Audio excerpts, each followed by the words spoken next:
ప్రభుత్వ పథకాల అమలులో ఉద్యోగుల సేవలు అభినందనీయమని జిల్లా కలెక్టర్ పమేలా సత్పతి అన్నారు.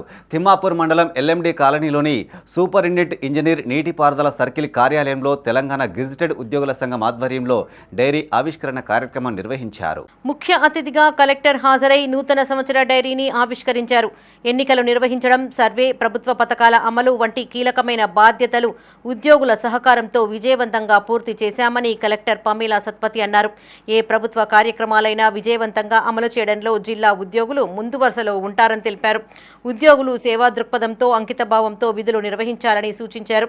ఎన్నికల విధుల్లో మహిళా ఉద్యోగులు సైతం రాత్రింబవళ్లు కష్టపడి పనిచేశారని కొనియాడారు. ఉద్యోగుల సమస్యలు ఏమైనా ఉంటే ప్రభుత్వం దృష్టికి తీసుకెళ్తామని తెలియజేశారు.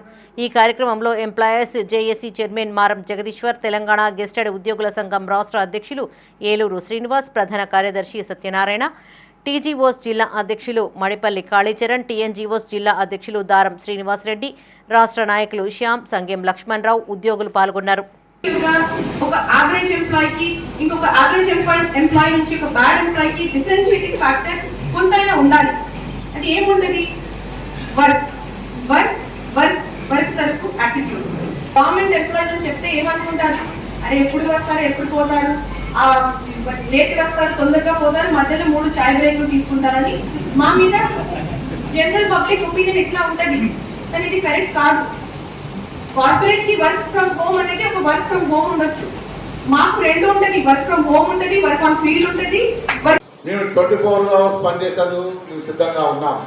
మా ఉద్యోగుల బాధ్యతలు తీసుకొని ప్రభుత్వం సిద్ధంగా ఉండాలని మనం అందరం తెలియజేస్తూ, ఏ సమస్య అయినా అన్ని కొట్లాడి సాధించుకోవాలని అవసరం బాధ్యత మనపై ఉంది. ఆ రోజు తెలంగాణ రాదనుకున్నాం. ఆ తెలంగాణ ఉద్యమంలో ఎందరో ఆశలు భాషలు అటువంటి ఉద్యమాన్ని గ్రహించి అలా మనం తెలంగాణ సాధించుకున్నాం. తెలంగాణ వచ్చిన తర్వాత వాస్తవానికి తెలంగాణ వచ్చాక ఎవరు ఇబ్బంది పడుతున్నారు అంటే తెలంగాణ తీసుకొచ్చిన ఉద్యోగులు ఎలా ఇబ్బందులు పాలవుతారు. వాళ్ళకే జీతాలు లేని పరిస్థితి.